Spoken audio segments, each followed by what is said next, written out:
예, 만나서 반갑습니다. 반갑습니다. 예, 광우 스님이라고 합니다. 예, 여러분들 우리 불교는 인연의 종교입니다. 인연 들어보셨죠? 네. 예, 너와 나의 만남은 우연이 아니라 뭐죠? 예, 다 인연으로 만났다고 하지 않습니까? 그래서 우리 앞에 펼쳐진 모든 인연들은 다 우연으로 만난 사이가 하나도 없다고 합니다. 다 과거 전생에서부터 서로 이어진 서로의 끈에 의해서 만나게 되었다라고 불교에서 가르치고 있습니다. 그래서 전생에 가장 강한 인연끼리, 전생에 내가 지었던 가장 강한 어변들끼리 모인 게 위아래는 이제 위로는 부모님, 그리고 아래로는 누굴까요? 자식이랍니다. 그리고 한쪽 양옆으로 해서 한쪽은 부부관계고 한쪽은 형제 자매나 친한 친구라고 합니다. 그래서 위로는 뭐 부모 자식, 위아래로는 부모 자식, 또 양옆으로는 부부와 이제 형제 자매를 보면서 내가 전생에 좋은 업을 많이 지었는지 안 좋은 업을 많이 지었는지 좋은 인연으로 만났는지 나쁜 인연으로 만났는지를 우리가 판단해 볼 수가 있다고 합니다. 특히 부부 인연이 굉장히 깊다고 합니다. 예, 평생 전혀 다른 곳에서 서로 태어나고 다른 환경에서 자라난 남녀가 평생 동안을 함께 살아간다는 것은 보통 인연이 아니라고 합니다. 근데 이제 이 부부 인연도 좋은 인연으로 만난 사이도 있고 뭐 왼수로 만난 사이도 있겠죠. 예, 그래서 왼수로 만났을 때 뭐 흔히 하는 얘기 뭐 4주 후에 봅시다. 뭐 예. 자, 어쨌거나 이제 이 부부의 인연이라는 게 굉장히 깊은데요. 여러분들 우리가 흔히 결혼하기 전에 우리 심심풀이로 궁합이라는 걸 보지 않습니까? 그래서 이제 사주 궁합이라는 걸 보는데 여러분들도 결혼하기 전에 보셨어요? 네. 예, 보셨구나. 어때요? 좀 맞는 것 같아요? 표정이 별로 용환들 같어요. 예. 하여튼 뭐 궁합이 뭐 원래 사주팔자가 뭐 맞는 건 맞기도 하고 안 맞는 건 또 안 맞아요. 너무 뭐 사주팔자 이런 거에 의지할 필요는 없다고 그렇게 생각이 되는데 어쨌거나 그 궁합이라는 것도 우리가 한번 생각해 봐야 되는 것이 우리가 사주팔자를 볼 때 교과서로 공부하는 명리학에 그런 사주팔자 명리학이라고 하지 않습니까? 그럼 명리학의 교과서로 손꼽히는 책 중에 적천수라는 책이 있어요. 예, 읽어보셨어요? 예, 그래 안 읽어보셨을 것 같아요. 저도 안 읽어봤어요. 그렇게 후터만 보고 무슨 말인지 하나도 모르겠더라고요. 적천수라는 그 명리학의 교과서가 있는데 거기에 궁합편이 있어요. 궁합 보는 편. 근데 거기 궁합 보는 편을 보면 남편과 아내의 인연은 머나먼 과거 전생에서부터 이어져 온 것이다 라는 그런 글귀가 있습니다. 그러니까 궁합을 본다는 것 자체가 이미 머나먼 전생에서 서로 이어져 온 인연끼리 만나게 된 것을 잘 간파해야 된다. 그러니까 아마 불교에서 넘어간 가르침인 것 같아요. 그래서 우리가 전생에서부터 서로 엮이고 서로가 만나고 헤어지는 숱한 인연의 흐름 속에서 이번 생에 또 강력한 남녀끼리 만나게 된 그 어변이 바로 이제 부부관계라고 볼 수가 있겠죠. 그래서 전생에 좋은 인연으로 만났으면 우리가 서로가 사랑하고 웃고 행복해하면서 살아가게 될 것이고 전생에 지질이 더 나쁜 인연으로 만났으면 뭐 살아가면서 뭐 서로 싸울 일도 많을 거고 얼굴 붉힐 일도 많을 거고 그 또 어느 큰 스님이 그러시더라고요. 정말 전생에 서로 갚아야 할 빚이 많으면 이번 생 이혼도 안 된대요. 왜 분위기에 그러니까 헤어지고 싶어도 헤어진다 못 헤어진다 못 헤어진대요. 그만큼 전생에 빚이 많은 거래요. 차라리 전생에 빚이 좀 적어가지고 이번 생에 후딱 정리할 것 정리하고 서로 깔끔하게 갈라서는 게 어떨 때는 더 나을 때도 있잖아요.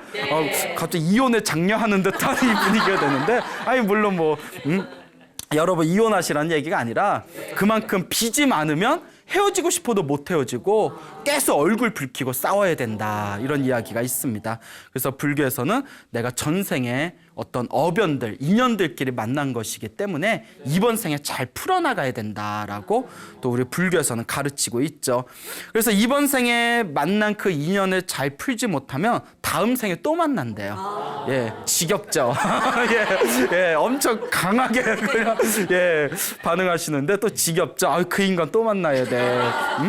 근데 꼭 부부로 만나는 게 아니라 또 뭐 부모 자식으로 만날 수도 있고요. 예, 또 혹은 뭐 나를 사기치는 친구로도 만날 수가 있고. 그렇기 때문에 이번 생에 모든 인연은 잘 풀어놔야 다음 생에 좋은 인연으로 만난다.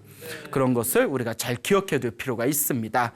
그 어쨌거나 그 부부 관계는 전생의 어변에 의해서 서로 업보의 인연에 의해서 만난 것이기 때문에 부부 인연은 쉽게 바꿀 수 있다 없다? 없어요. 그래서 어떤 분들은 아우 내가 그때 그 소개팅에 가지 말았어야 되는데 괜히 친구가 같이 가자고 해서 갔다가 얼떨결에 붙잡혀가지고 내가 이게 뭔 고생이냐 그때 가지 말았어야 되는데 예? 스님 저는 타임머신이 빨리 생겼으면 좋겠어요. 왜요? 빨리 과거로 가서 그 찻집을 폭파시켜버리고 싶어요. 뭐 이렇게 얘기하는 분도 있어요. 뭐 약간 우스개로 얘기한 걸 수도 있겠지만 예. 그 어쨌거나 그런데 여기서 중요한 게 그 소개팅을 안 나갔다고 해서 그 사람을 안 만났을까요? 아니라는 거죠. 만날 인연은 어떻게든 만난답니다. 그러니까 제가 불자분들한테 우리 불자분들 보면 우리 주변에 또 사람들 보면 부부관계 원만하게 하시는 분도 있지만 또 이렇게 살다 보면 아유 우리가 서로 저 인간 왜 만났나 이럴 때도 있지 않습니까? 그럴 때마다 드리는 말씀이 만날 인연을 만난 것이다. 너무 원망하지 말고 또 만약에 과거로 돌아가서 그때 뭐 소개팅을 안 나갔다 하더라도 다른 인연으로도 또 만난다. 그러니까 만날 인연, 전생에 수많은 인연들이 얽히고 설켜서 이번 생에 만난 인연이니까 지금 잘 풀어야 된다. 이런 이야기를 이제 해드리면 스님 머리로는 이해가 가는데 감정으로는 이해가 된다 안 된다? 안 된다는 거예요. 머리로는 절에서 스님들 법문 듣고 법당에서 기도 열심히 한 뒤에 맞아 내가 잘 풀어야 돼. 내 숙제를 잘 풀어야지. 오늘부터 내 남편이랑 아내랑 내가 잘 풀어야지. 근데 막상 집에 가서 그 인간 얼굴 보면 예? 속이 다 뒤집힌다는 거예요. 예, 이 정도면 뭐 낱말 같지 않은 분도 계실 거예요. 그런데 이 정도 되면 진짜 전생에 서로 큰 숙제가 있는 겁니다. 그러니까 잘 풀어야죠. 그래서 결국 만날 짝은 어떻게 할 수밖에 없다? 만날 수밖에 없다. 그 부처님 경전에 보면 재미난 이야기가 하나 나옵니다. 그 어느 부처님 당시에 인도에 한 왕이 있었는데 그 왕이 다스리는 나라의 어느 조그만 마을에 어떤 부부가 딸을 낳았답니다. 근데 딸이 기가 막히게 예쁘더래요. 너무 인형같이 예쁘더래요. 딱 봐도 와 얘는 크면 엄청난 미인이 되겠다. 근데 그것도 너무 믿으면 돼 안 돼요? 안 되죠. 우리 마의 16세라고 있죠. 예? 그때 중고등학교 지나면서 그 역변한다고 하죠. 예. 저도 어렸을 때 귀엽다는 얘기 되게 많이 들었는데 예. 커가면서 그래요. 뭐 괜히 얘기한 것 같다. 예. 자 어쨌거나 너무 예쁘게 생겼으니까 왕이 그러면 제가 나이가 20살이 될 때까지 잘 키웠다가 내가 마누라로 삼아야겠다. 예, 그 도둑놈이야 도둑놈. 예? 그 애를 어떻게 그러니까 너무 예쁘니까 근데 그 아이를 잘 키워서 자기가 부인으로 삼으려고 하는데 그 왕 옆에 예언가들이 있었답니다. 점을 치는 예언가들이 있었는데 이 예언가들이 이렇게 점을 치더니 이 아이의 짝은 따로 있습니다. 왕께서는 절대 이 아이를 취할 수 없을 겁니다. 이렇게 이제 조언을 드렸대요. 그 왕이 이 나라의 왕 힘으로 안 될 게 뭐가 있냐. 그러면서 그 꾀를 냅니다. 사람들이 도저히 도달할 수 없는 첩처상 중에 산꼭대기에 조그만 집을 지어놓고 애를 거기서 이제 세상과 완전히 격리시킨 채 거기서 이제 20살까지 키우는 거. 키워놓고 이제 나중에 사람이 아무도 못 가니까. 그래서 왕이 정말 믿는 심부름꾼 하나만 딱 붙여놓고 이 아이를 20년 동안 잘 키워라. 20년 후에 내가 데려갈 거다. 막 이러면서 그래서 심부름꾼 하나 시켜놓고 그 사람의 손길에 닿지 않는 첩처 상중의 집에서 고이고이 잘 키웠답니다. 근데 이제 한참 이제 세월이 흘러가지고 이제 10몇 년이 지난 뒤에 이제 20년이 다 된 어느 해에 그 마을에 나라에 큰 홍수가 났대요. 홍수가 나가지고 뭐 댐도 다 무너지고 방둑도 다 무너지고 막 엄청난 홍수 때문에 뭐 쓰나미처럼 집들이 다 휩쓸렸답니다. 그때 물에 휩쓸렸을 때 어느 청년이 둥둥 떠다니는 통나무에 의지해가지고 가까스로 살아남게 되었어요. 기적같이. 근데 물에 휩쓸려서 통나무가 당도해가지고 가까스로 이제 물이 차지 않은 산 위쪽으로 올라갔는데 저게 무슨 집 하나가 보이더래요. 예, 대충 눈치채셨죠? 그래서 이제 집에 딱 가서 누구 있습니까? 예, 저 밥 좀 주십시오. 제가 너무 추워서 그런데 저 조금만 따뜻하게 옷 좀 주십시오 하는데 웬 여자가 문을 끽 하고 나오는데 예뻐. 예, 너무 예뻐. 예쁜데 근데 이 여자는 딱 보더니 남자를 처음 본 거예요. 남자를. 그렇잖아요. 20년 동안 남자를 처음 본 거예요. 그래서 어머 누구지? 해가지고 집에 들어와서 이제 밥 먹고 뭐 이제 이런저런 얘기를 하는데 이제 남자를 처음 보잖아요. 근데 신기하게 같이 있으니까 너무 좋은 거야. 예? 예, 뭐 어머 이러시고. 그러니까 이게 본능인가 봐요. 그래서 이제 남자가 아우 나 집 걱정돼서 집에 가봐야 되겠다 이러니까 자꾸 가지 말라고 붙드는 거예요. 그래가지고 그럼 며칠만 더 있자. 지금 어차피 물도 안 빠졌으니까. 이렇게 며칠 있으니까 또 젊은 남녀 사이가 그렇지 않습니까? 그만 정이 들어버린 거예요. 그래서 그 심부름꾼이 매주 이렇게 와가지고 음식물이랑 필요한 걸 갖다 놓는데 이 왕의 심부름꾼이 딱 봤더니 낌새가 이상해. 예, 그렇죠. 눈치가 있잖아요. 그래서 왠지 이 여자가 거짓말을 하는 것 같아서 누구 있지? 아무도 없어요. 그래서 낌새가 이상해서 방을 뒤져봤더니 남자가 나온 거예요. 근데 어떡해요? 대충 이렇게 이제 둘 사이 보니까 벌써 선을 넘은 것 같아. 예? 뭐 오빠 손만 잡고 잘게? 뭐 그게 아니야. 예? 예? 벌써 선 넘었어. 딱 보니까 눈치 보니까 선을 넘었네. 이거 큰일 났다. 그래서 이제 왕에게 갑니다. 왕에게 자초지종을 얘기했더니 그 왕이 무릎을 딱 치면서 사람마다 태어날 때 제짝이 있어서 사람의 힘으로는 그걸 바꿀 수 없다 하더니 결국 그들 인연인가 보구나. 또 이렇게 또 왕이 쿨해요. 네? 20년 동안 잘 키워놔서 다른 남자한테 갔는데 다 제짝이 있구나 이런 얘기를 했답니다. 그래서 가끔 그런 얘기를 해요. 가끔 불자님들이 우리 부처님께서 뭐 사주팔자나 궁합 같은 거 보지 말라 하셨거든요. 왜냐면 운명은 스스로 바꿔나가는 거고 또 어차피 전생에 내가 지은 업은 내가 받아야 되는 거기 때문에 그런 걸 봐도 무의미하다. 뭐 이런 이야기를 하시긴 했는데 그래도 불자분들이 답답하니까 가끔 이렇게 점집 다니신 분들도 있잖아요. 근데 이제 애들 결혼할 때가 되면 자연스럽게 궁합을 보지 않습니까? 그러면 이제 궁합을 봤는데 애들이 너무 궁합이 안 좋다는 거예요. 근데 이제 그분들도 한 군데가 아니라 몇 군데를 보는데 보통 이제 통계를 내겠죠. 평균을 내서 한 5군데 갔는데 3-4군데는 안 좋다 이러면 마음이 좀 덜컥거리지 않습니까?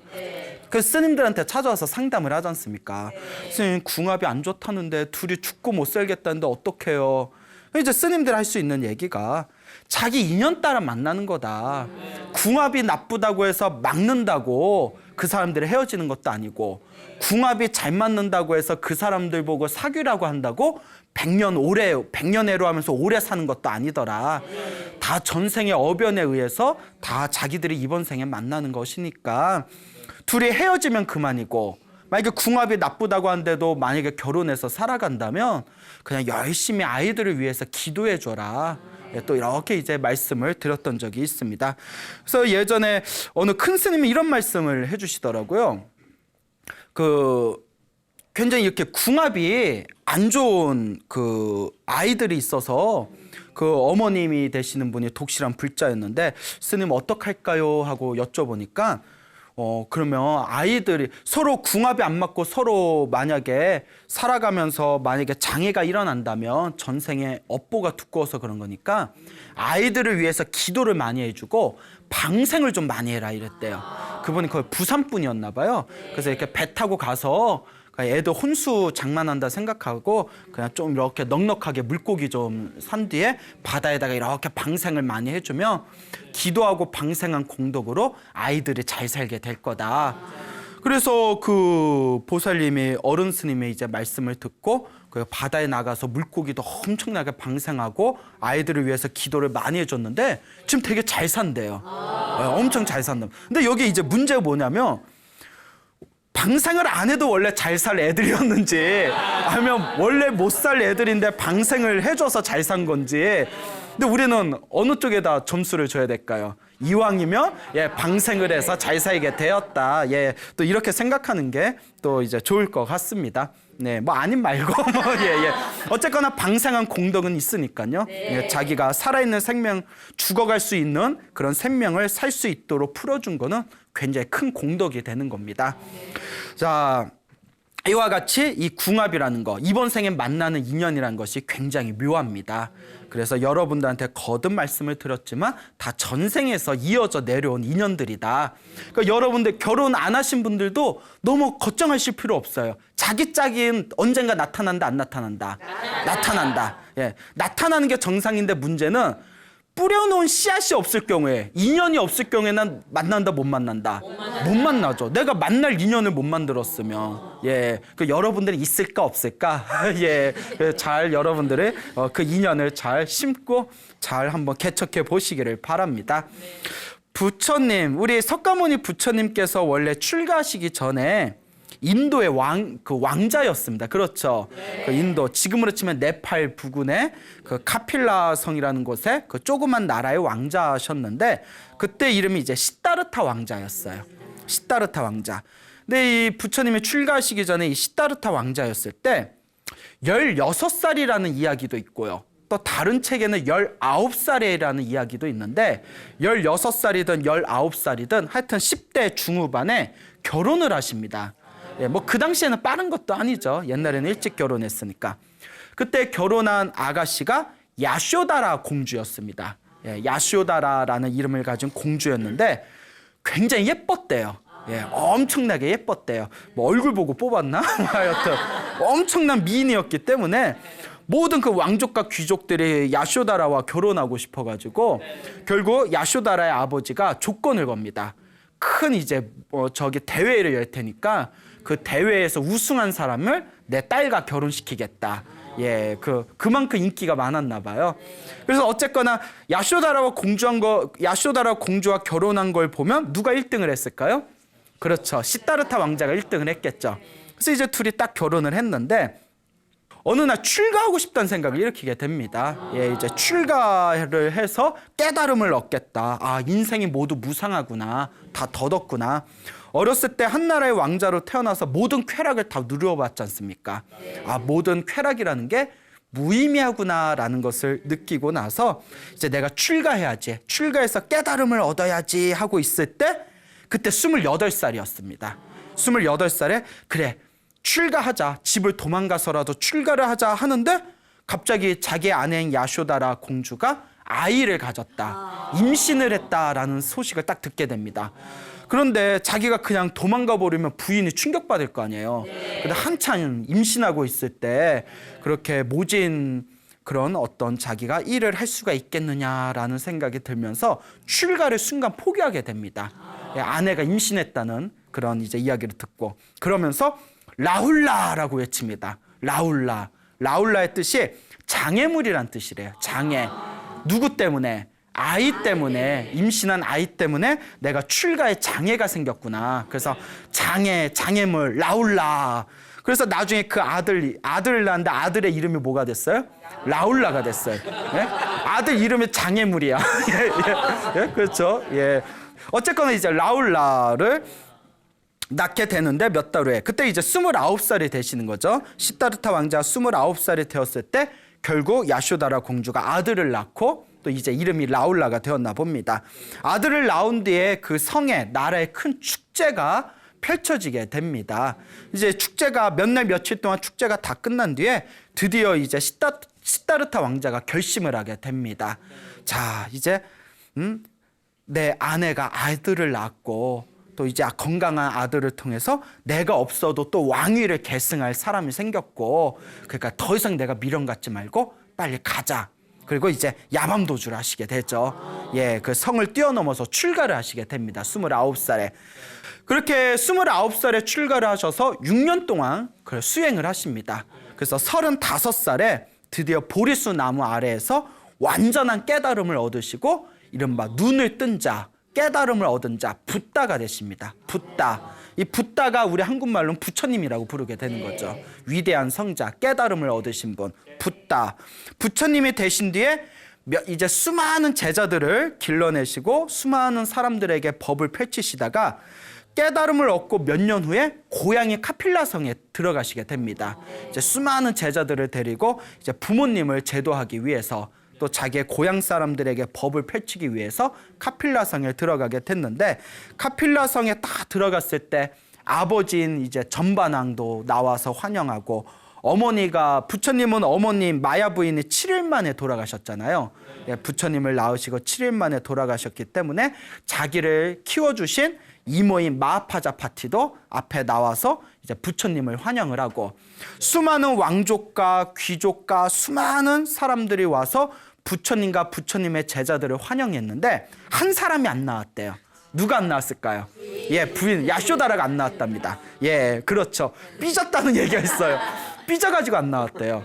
그래서 이제 사람들이 야, 네가 그토록 기다리던 사랑하던 뭐 이제 전 남편이죠. 전 남편이었던 이제 왕자님, 지금은 이제 부처님이죠. 부처님이 오셨는데 가서 인사라도 드려야지 했더니 또 하는 얘기가 그 기록에 보면 나와요. 제가 보고 싶으면 당신이 오겠죠? 이랬더랍니다. 예. 여자들 무서워. 예. 근데 부처님이 찾아가요, 안 찾아가요?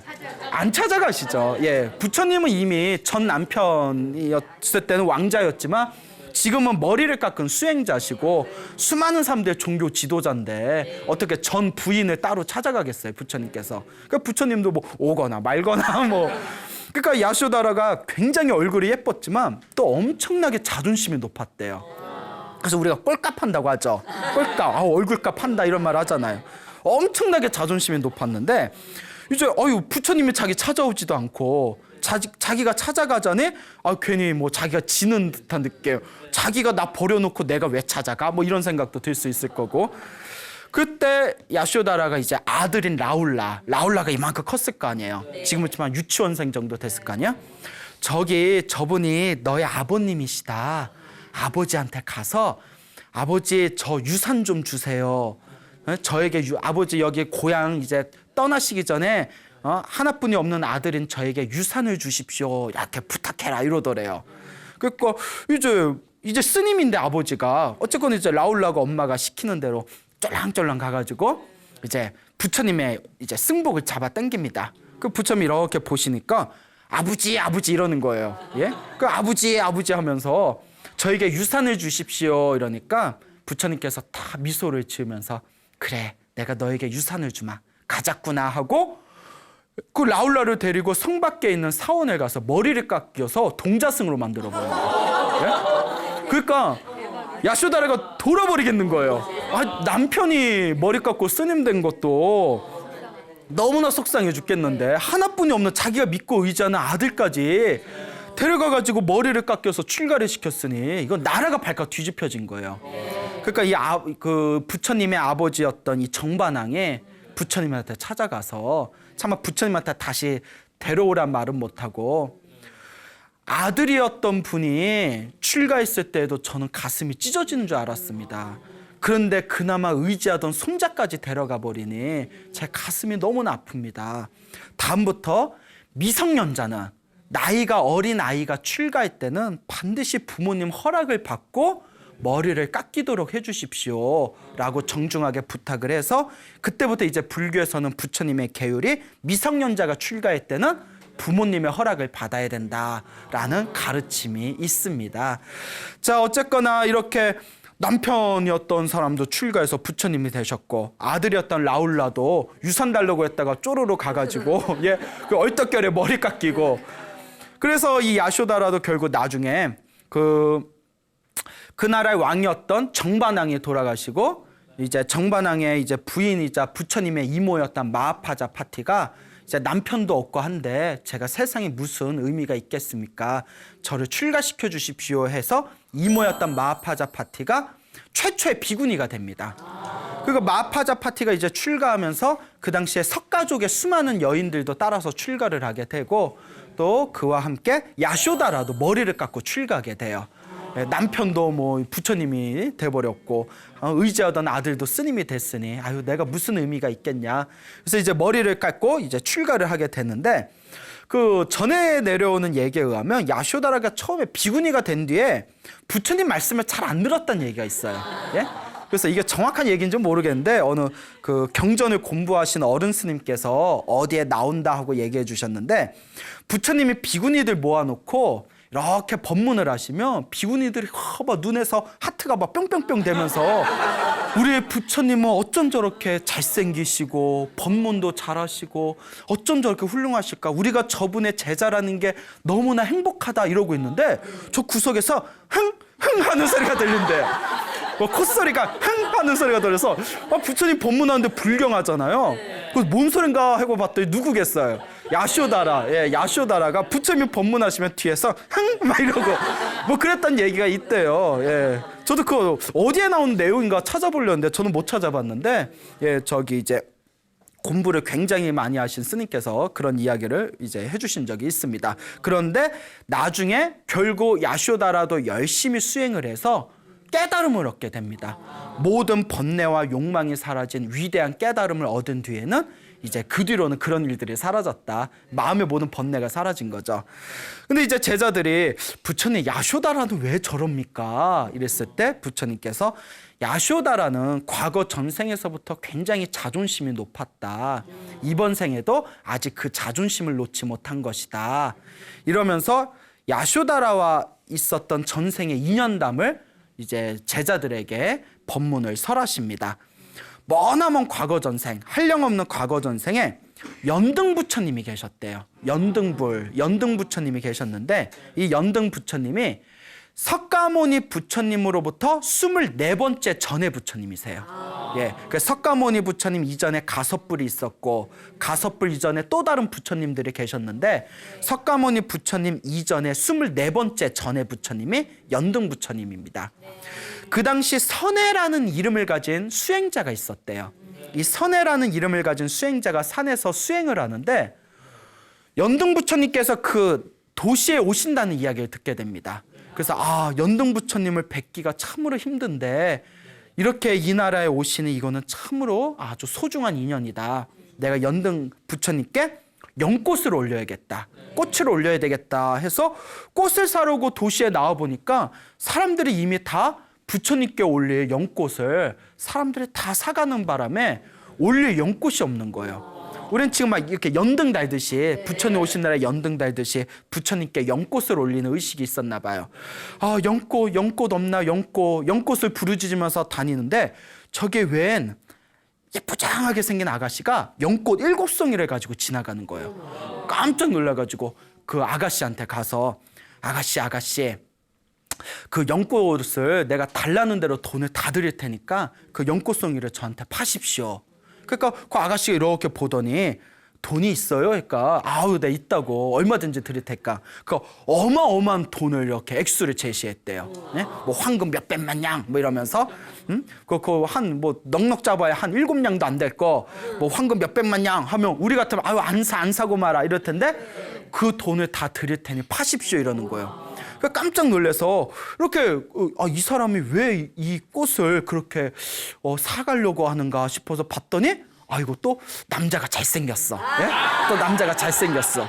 일단 잘생기고 봐야 돼. 예? 그 남자 딱 보니까 잘생겨서 또 이제 또 잘생긴 남자 보면 기분이 풀어지잖아요. 네. 아니 연꽃송이를 어디에 쓰시려고 그렇게 비싼 돈을 주고 사실렵니까? 이러니까 연등 부처님이 오시는데 내가 이 꽃을 올리고 싶다. 꽃공양을 올리고 싶으니 제발 팔아다오. 그러니까 연등 부처님한테 왜 꽃을 올리시려고 합니까? 내가 연등 부처님한테 꽃을 올려서 미래 세상에 부처님이 되리라라는 수기를 받고 싶다. 그러면 당신은 왜 부처님이 되고 싶습니까? 하니까 모든 중생을 다 제도하고 싶다. 모든 중생을 괴로움에서 다 이제 제도해서 영원한 행복을 내가 모든 중생들에게 전해주고 싶다 하니까 남자가 잘생겼는데 그 생각도 반듯한 거예요. 여자가 이것 보세요. 그러면 내가 이 꽃을 그냥 드리겠습니다. 그 잘생기고 봐야 돼요. 이 꽃을 그냥 드릴 텐데 나에게 한 가지 소원이 있었습니다. 뭡니까? 물어보니까 좋은 남자 만나서 결혼하는 게 내 소원입니다. 이 꽃을 공짜로 드릴 터이니 나랑 결혼합시다 이러는 거예요. 예? 아니 너무 급하지 않아요? 예? 그렇죠. 이렇게 밀당도 좀 해보고 이 남자 성격이 어떤가 이렇게 그런 것도 이제 좀 살펴봐야지. 그거 다짜고짜 결혼합시다 이래버리니까 여자 좀 가벼워. 예? 그러니까 나는 머리를 깎은 수행하는 수행자인데 어떻게 내가 결혼을 할 수 있겠냐고 싫다고 거절하니까 그러니까 막 준이 많이 막 옥신각신이 이제 펼쳐지게 된 거예요. 그래서 이제 조건을 다음과 같이 이제 조건을 걸어서 서로가 타협을 봅니다. 이번 생에는 여자가 양보하겠다. 하지만 미래 세상에는 항상 사람으로 태어나서 서로 만난다면 나를 항상 아내로 맞이해다오 이러는 거예요. 예? 그러니까 몇 생 그냥 예. 그러니까 요 이제 선혜라는 수행자가 그럼 좋다. 당신을 만날 때마다 결혼을 하겠다. 대신 나도 조건이 있다. 내가 도 닦기 위해서 출가하고자 하면 그때는 나를 미련 없이 놓아다오. 이렇게 서로 다 조건 타협을 봐가지고 결국 7송이의 꽃을 받게 됩니다. 그때 그 아가씨가 하는 말이 7송이 중에서 5송이는 당신이 올리시고 2송이는 나를 위해서 부처님께 올려주십시오. 이렇게 이제 부탁을 하게 되죠. 어쨌거나 이 선혜라는 이름의 수행자가 7송이의 연꽃을 가지고 부처님, 연등 부처님한테 공양을 올린 뒤에 연등 부처님께서 그대는 머나먼 미래 세상에 부처님이 될 것이다.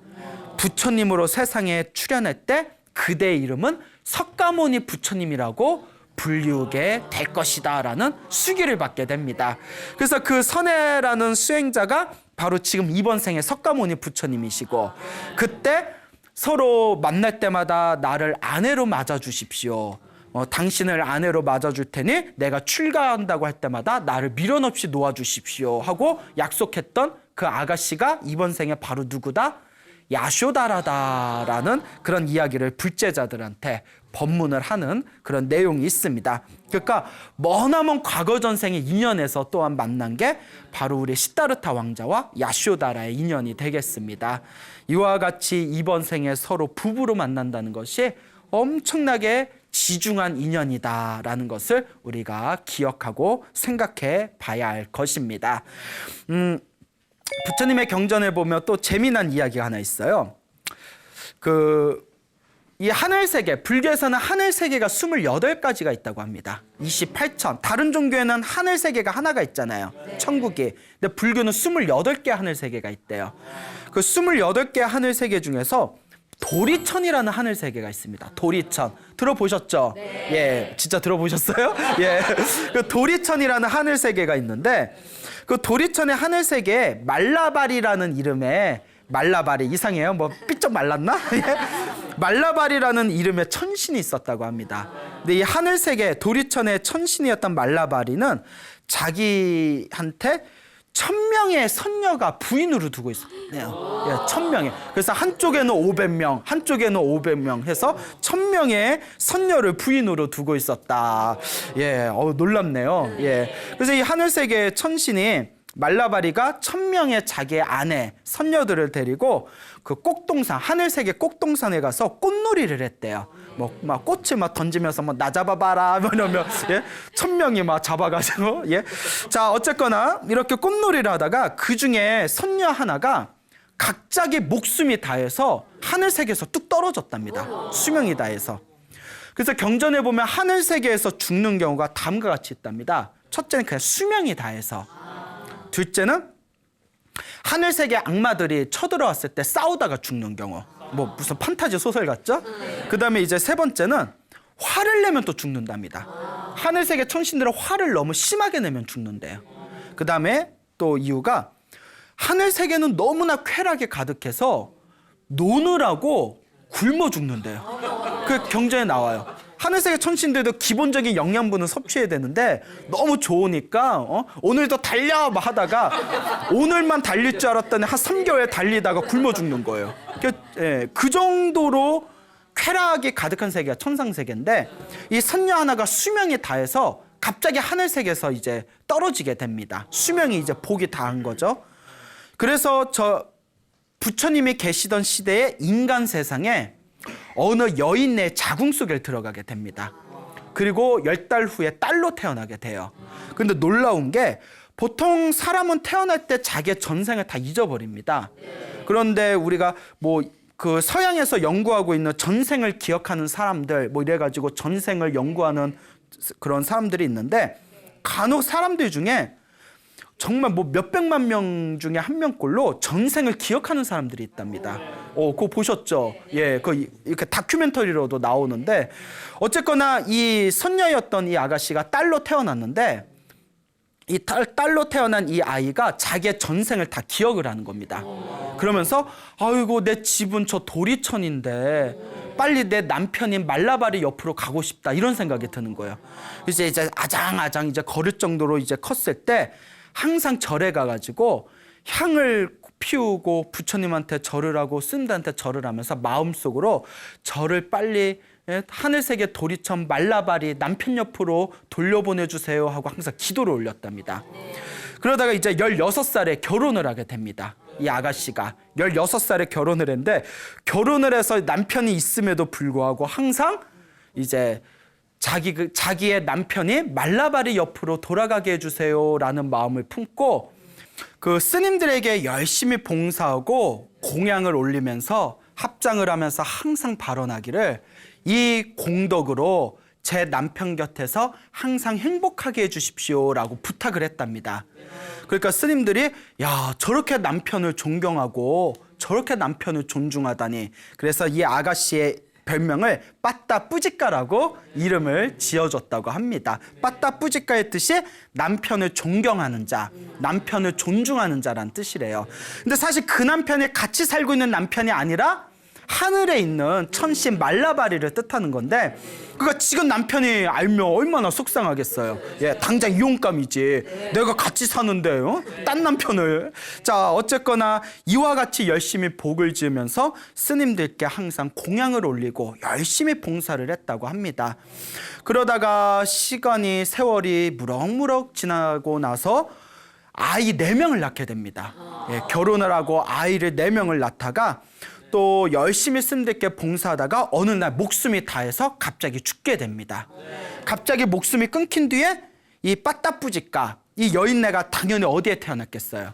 그렇죠. 살아생전에 자기가 발언한 공덕의 힘대로 도리천에 딱 태어나게 됐어요. 도리천에 뿅 하고 태어났는데 하늘세계 청상세계는 태어날 때 16살 전후에 가장 그 젊고 아름다울 때 몸이 짠하고 이렇게 태어나게 된다고 합니다. 우리 인간이 아기로 태어나는 거하고는 다른 거죠. 그래서 이미 자라난 몸으로 아름다운 몸인 성인의 몸으로 짠하고 태어났다 해서 변화해서 짠하고 태어났다 해서 화생이라고 부릅니다. 예, 우리는 자궁에서 태어났기 때문에 태생이라고 부르게 되죠. 근데 하늘 세계는 화생으로 태어나게 된다. 그러니까 태어나고 딱 보니까 자기 남편이랑 나머지 999명의 손녀들이 아직도 꽃놀이가 끝나질 않았대요. 인간 세상에서 몇십 년이 지났는데 그러니까 하늘세계 남편이었던 말라바리가 싹 보면서 아니 아침 내내 안 보이더니 어디 갔다 왔어 이러는 거예요. 그래서 이제 쫄랑쫄랑 이제 간 뒤에 아유 제가 금방 죽었었어요 이러는 거예요. 제가 금방 죽었었어요.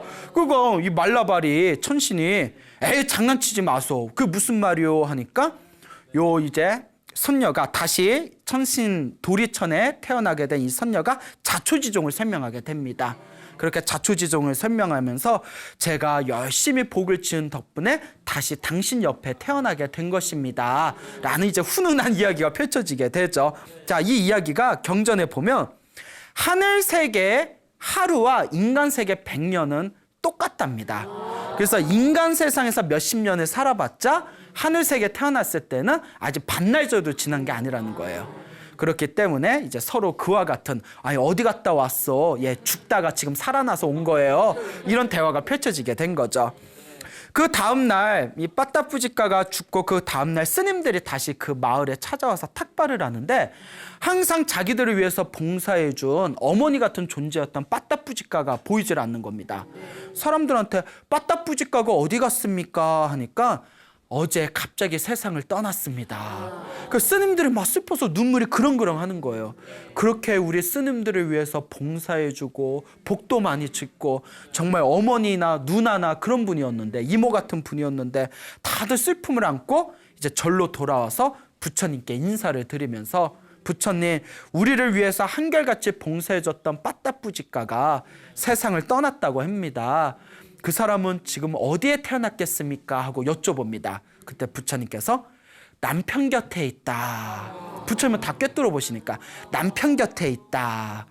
부처님, 지금 남편이 저기 마을에서 부인 장례식을 거행하고 있고 이미 죽었는데 남편 곁에 있다니 그게 무슨 말입니까? 그때 부처님께서 그 말라바리 천신의 곁으로 돌아가기 위해서 복을 짓던 빠따뿌지가의 그 마음속에 숨겨둔 비밀, 시크릿, 예? 비밀을 제자들한테 다 설명한데, 근데 경전에는 안 나오는데 부처님은 아마 이렇게 얘기하셨을 거예요. 지금 남편한테는 얘기하지 말아라. 아마 예? 자, 뭐 그런 내용은 안 나오지만, 그러면서 자기가 지은 복과 공덕의 힘에 의해서 하늘세계 말라발이라는 전 남편의 곁으로 돌아가게 된 것이다 라는 이야기가 부처님 견전에 전해지고 있습니다. 이와 같이 우리가 이번 생에 만나는 모든 인연, 또한 이번 생에 만나는 부부의 인연, 남편과 아내의 인연은 이번 생에 결정된 게 아닙니다. 그리고 전생에 결정된 것도 아닙니다. 훨씬 더 수많은 과거 전생에서부터 얽히고 설킨 인연에 의해서 이번 생에 만나고 헤어지는 겁니다. 여러분들이 복을 많이 지었더라면 좋은 남편, 좋은 아내를 만났을 거고, 여러분들이 전생에 지어놓은 빚이 많으면 이번 생에 빚 갚으러 나를 답답하게 만드는, 자꾸 나한테 빚을 받으려는 남편과 아내를 만나게 되겠죠. 결국 만나는 인연도 누가 지은 업이다? 내가 지은 업이라는 것을 명심하시기 바랍니다. 그러니까 열심히 복을 짓고 선업을 짓고 공덕을 지어서 여러분들의 아름다운 인연들을 잘 성취하시기를 바랍니다. 여러분, 행복해지고 싶습니까? 네. 행복한 삶을 창조하고 싶습니까? 네. 복을 지으십시오. 선업을 지으십시오. 공덕을 쌓으십시오. 복과 선업과 공덕의 힘이 여러분들을 진정한 행복의 길로 이끌어 줄 것입니다. 여기서 마치겠습니다. 소중한 나. 행복!